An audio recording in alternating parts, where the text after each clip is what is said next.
Ranveer Singh superstar हैं। इसका मतलब ये नहीं है कि कोई भी कानून और नियम से बड़ा है। फेडरेशन उन पर आज से अभी से नॉन कोऑपरेशन डायरेक्टिव इशू करती है। বলিউড এখন উত্তাল রণবীর সিংহকে ঘিরে খবর ছড়িয়েছে ফেডারেশন অফ ওয়েস্টার্ন ইন্ডিয়া সিনে এমপ্লয়িজ বা FWICE নাকি রণবীরের উপর এক ধরনের অসহযোগিতা বা নিষেধাজ্ঞা জারি করেছে। 4 লক্ষেরও বেশি কর্মী নাকি এখন আর রণবীরের সঙ্গে কাজ করতে রাজি নন। কিন্তু হঠাৎ কেন এই পরিস্থিতি, কি এমন ঘটল পর্দার আড়ালে? পুরো বিতর্কের কেন্দ্রবিন্দুতে ফারহান আক্তারের বহু প্রতীক্ষিত ছবি ডন 3।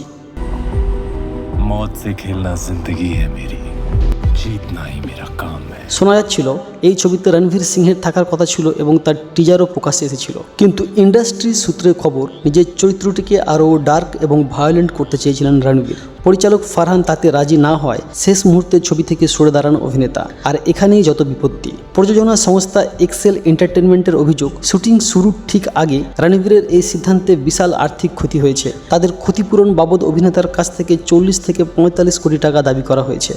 বিষয়টি গড়ায় ফেডারেশন বা FWICE এর কাছে। অভিযোগ, ফেডারেশনের পক্ষ থেকে বারবার নোটিশ পাঠানো সত্ত্বেও রণবীর হাজির দেননি, যার ফলে এই অসহযোগিতার সিদ্ধান্ত। তবে এই নিষেধাজ্ঞা আইনি কোনো নিষেধাজ্ঞা নয়, বরং এটি ফেডারেশনের পক্ষ থেকে এক ধরনের চাপ। যেহেতু বলিউডের বড় একটি অংশ ফেডারেশনের উপরেই নির্ভরশীল, তাই 4 লক্ষ কর্মীর এই অসহযোগিতা রণবীরের আগামী প্রজেক্টগুলোর জন্য বড় মাথা ব্যথার কারণ হয়ে দাঁড়িয়েছে। এই বিতর্কের মুখেই রণবীর সিংহ কিন্তু নিজেকে সংযত রেখেছেন। তার মুখপাত্রের দাবি, রণবীর বিশ্বাস করেন পেশাগত মতপার্থক্য লোকচক্ষুর আড়ালে মেটানোই শ্রেয়। তিনি কোনো গুঞ্জন বা জল্পনায় ইন্ধন দিতে চান না। ফেডারেশনের প্রেসিডেন্ট VN তেওয়ারির মতে, কেউ নিয়মের ঊর্ধ্বে নন। এখন দেখার বিষয় প্রোডাকশন হাউস এবং রণবীরের মধ্যে এই বিবাদ কিভাবে মেটে এবং ডন 3-র ভবিষ্যৎ শেষ পর্যন্ত কোন দিকে মোড় নেয়, সেটাই এখন দেখার। তবে শুধু আইনি লড়াই নয়, এই ঘটনা বলিউডে পেশাদারিত্বের এক নতুন বিতর্ক উস্কে দিয়েছে। শেষ পর্যন্ত রণবীর এবং ফেডারেশনের এই অসহযোগিতার কাঁটা দূর হয় কিনা, নাকি ডন 3 নতুন কোনো বাঁক নেয়, সেই উত্তরের দিকেই তাকিয়ে রয়েছে এখন পুরো বলিউড।